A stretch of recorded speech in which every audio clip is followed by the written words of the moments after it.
Bem, então agora vamos começar a aula sobre a base moral, tomando como conhecimento, então, a ética.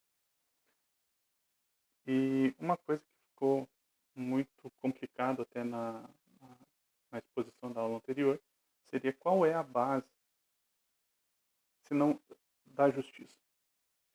A base da justiça não é a ética, a base da justiça não é o pensamento moral? Não. O pensamento moral não tem nada a ver com justiça.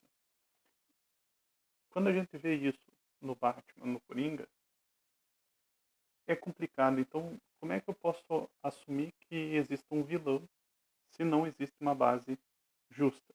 É isso que nós vamos discutir hoje. Então, seria o que seria uma base moral e como fazemos uma base universal das atitudes morais. Para a gente começar, a gente tem que pensar na ética antiga, que é lá com Sócrates. Quando Sócrates começa a perguntar, a fazer perguntas, a fazer questionamentos, ele está querendo saber qual é a base que nós vamos usar para criar uma moralidade. Antes, existia a ideia de uma moralidade faça aquilo que eu faço. Seria simples, seria muito básico se a gente tivesse essa base ainda hoje. Então, nós apenas repetiríamos o que os antigos faziam. Só que ele começa a questionar, será que essa fazer o que o outro está fazendo para ser virtuoso, para ser justo, é o mais correto? Então ele vai nas questões. As questões socráticas, as perguntas que ele faz, inauguram a ética ou filosofia moral. É ele que vai fazer essa inauguração desse novo campo do saber humano. Por quê? Porque essa base define o campo no qual os valores e obrigações morais vão ser estabelecidos, vão ser uh, definidos. E ele quer encontrar um ponto de partida. Esse ponto de partida é o início, a base de todo o questionamento socrático. Claro, a gente já falou sobre isso, Sócrates, a gente não tem nenhum texto de Sócrates que nos faça entender o que seria o escrito mesmo de Sócrates. Mas com isso a gente já começa a, a perceber uma certa visão moral de Sócrates muito pautada no diálogo, na criação de uma nova moralidade. Então ele percebe que os fatos são diferentes dos valores. Fatos da realidade são baseados na história, tradição e não verdades eternas. As bases do pensamento moral devem ser o exame crítico dessas atitudes, isto é, a maiêutica. Então a base moral vai ser qual? Vai ser eu questionar sobre a atitude que eu estou tomando, sobre aquele caminho que eu estou seguindo e se essa atitude possa ser tomada como base. Ou eu vou ter que reformulá-la se ela não está mais funcionando. Eu posso transformá-la a partir do meu questionamento. Então, isso fica muito claro no pensamento socrático. Mas a pessoa que mais vai dar base ao pensamento ético vai ser Aristóteles, ou seja, o discípulo do discípulo de Sócrates. O Aristóteles, como aluno de Platão, ele vai começar a ver a moralidade como uma decisão, uma escolha. Então ele está crescendo ainda no campo muito democrático de Atenas, mas já está caminhando para uma certa ditadura. Então Aristóteles, para ele, as questões morais são definidas pela virtude. Então a ideia de um indivíduo virtuoso já toma grande forma em Aristóteles, pelo bem e pela obrigação, mas depende da deliberação e da decisão, ou seja, depende de uma escolha. A moralidade é uma decisão, é uma escolha. A virtude residiria na prudência, ou seja, o meio termo, tomeson, aristotélico, aquele que pode julgar e avaliar a ação que seja bom a si e aos outros. Então, esse pensamento aristotélico é muito profundo nesse ideal de buscar o bem. E isso vai, vai ser a base de todo pensamento antigo, a busca do bem e da felicidade, que são a essência da vida ética. Aristóteles define bem a felicidade é o ponto final de todo ser humano, de toda atitude moral, é a felicidade. E o bem. Mas Que bem é esse? Não é um bem para mim, é um bem comunitário, é um bem olhando as diferentes possibilidades de escolha. Então não existe apenas um bem único, individual, é um bem no coletivo. Aquilo que é bem para mim vai ser bem para todo o grupo social, toda a minha comunidade. Com isso, a gente tem a ideia de base do pensamento moral como racionalidade, ou logos, o logos que a gente já estudou, a razão. Então, a base do pensamento moral de todo o conteúdo, ou de todo o conteúdo antigo, é a racionalidade. Isso vai sofrer uma grande transformação quando acontece a Idade Média, por causa que agora a racionalidade vai se modificar. Qual vai ser a base? Não vai ser mais a racionalidade, mas vai ser Deus. Deus ou a lei divina. Ou seja, aquilo que está escrito na Bíblia é aquilo que eu devo seguir. Por isso que vem a ideia dos 10 mandamentos, a ideia dos pecados capitais, das virtudes teologais e assim por diante. Isso é um campo muito profundo. E se a gente for pensar, isso é um momento na história humana que dura 1000 anos. E 1000 anos tendo como base o Deus, um Deus cristão que controla a vida moral de todos os seus crentes. Então, aqui tudo está sendo definido pela Bíblia, certo? Então, existe um certo vínculo, mas não nacional.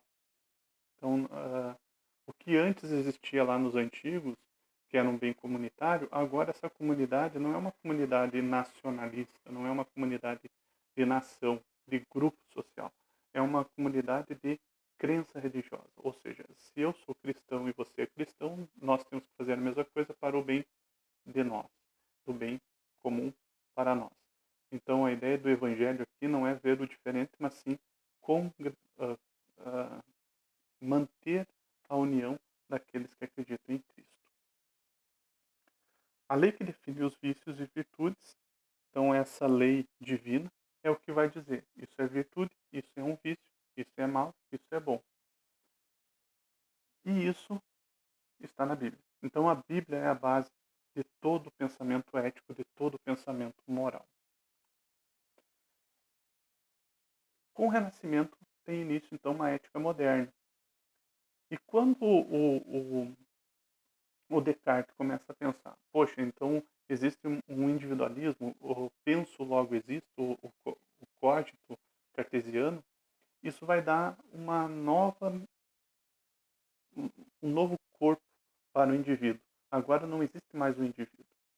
Desculpa, agora não existe mais o eu comunitário. Pode existir um eu individual. E quem vai dar a mais a mais base teorética vai ser Spinoza. O Spinoza, ele baseia toda a ética no indivíduo. E ele coloca esse indivíduo, então, o homem vai ser um ser naturalmente passional. Ou seja, o ser humano, ele é individual, mas ele é guiado pelas suas emoções. Porque sofremos a ação das causas exteriores a nós. Então, o Descartes, ele separa o mundo externo, o res extensa, e o res uh, mundo pensante, o res cogitante, se eu não me engano, tem que dar uma pesquisada melhor. Mas ele divide entre o ser que pensa e o ser corporal, o ser extenso. O Spinoza vai dizer, esse ser extenso também está nos interferindo. Nós somos controlados não, mas nós sofremos das causas que o mundo externo nos faz. Então nós temos dentro de nós passionalidades, emoções que vai fazer com que a gente assuma certas atitudes. As paixões são naturais em nós e a virtude é o controle então de nossas paixões. É bem interessante porque o Spinoza ele define três emoções base da qual deriva todo o pensamento ético dele. E quais são essas paixões originais? Seria a alegria, a tristeza e o desejo. O desejo, ele é uma paixão, um sentimento que ou nos leva para nos leva para cima, eh, faz com que as nossas potencialidades cresçam ou diminui. Então, o desejo seria um sentimento neutro, enquanto que a alegria é aquilo que nos deixa para cima, aumenta nossas potencialidades. E a tristeza é aquilo que diminui nossas potencialidades. Então, o desejo seria a ferramenta usada por essas duas emoções para fazer com que a gente suba ou desça de acordo com os sentimentos que estão em nós.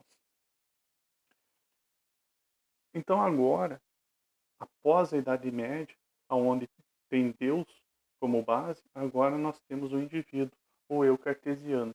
E o Spinoza vai dar bastante vínculo para esse indivíduo, colocando até, descrevendo todas as emoções humanas como uma mistura esses, esses três sentimentos básicos, e isso faz uma revolução. Então é a revolução copernicana, onde o Deus é retirado do centro de todo o conhecimento humano e agora quem vai ser colocado ali é o homem, o indivíduo. Então é uma nova visão humana que começa com o Renascimento e vai desembocar no pensamento kantiano. A ética kantiana, podemos dizer assim, é a última ética clássica. Depois daí nós temos éticas mais que buscam explicar certas atitudes de maneira muito mais própria, mas o Kant, ele tem que pensar numa base. Qual vai ser a base? Para Kant, o mundo é onde o humano se encontra. Nós não podemos dizer que existem duas, o mundo externo e o mundo interno. Não. O indivíduo ele está no mundo. Ele é um indivíduo racional e ele tem uma vivência comunitária. Então ele está dentro do mundo, ele está dentro de uma comunidade humana. O mundo é onde o humano se encontra e o mundo da necessidade. Então a necessidade está em você viver preso ao mundo que você está se encontrando. E o homem também é um ser de razão. Então não é que ele é dividido. Ele é um ser que vive no mundo, mas que também usa de sua racionalidade. E ele é um ser moral. Mas daí essa moralidade tem que tomar uma base. Qual vai ser a base da moralidade em Kant? Vai ser o dever. Então a ideia de dever aqui, eu tenho que fazer isso por uma certa obrigatoriedade. E o dever é uma forma que deve valer para toda e qualquer ação moral. Isso nós vamos caminhar lá para a ideia do imperativo categórico. Então, a unidade entre o indivíduo racional e uma vivência comunitária, existe uma mistura entre esses dois temas, e existe o imperativo categórico. Ou seja, eu vivo numa comunidade, então eu tenho que pensar de uma maneira comunitária, usando da minha razão.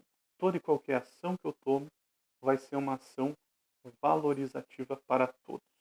Então eu tenho que fazer uma ação e pensar, isso vale para todos? Se não vale, então eu tenho que repensar a minha ação. Essa é uma ideia, o imperativo categórico seria a última grande base moral. Hoje a gente pode dizer até um pouco que a ética já está caminhando mais para uma ideia de um relativismo moral. Mas isso, claro, já é outros assuntos a serem tratados. Então, para terminar, a base hoje, a base kantiana, tem como foco, a base moral é o imperativo categórico. Ficamos por aqui. Muito obrigado pela sua atenção.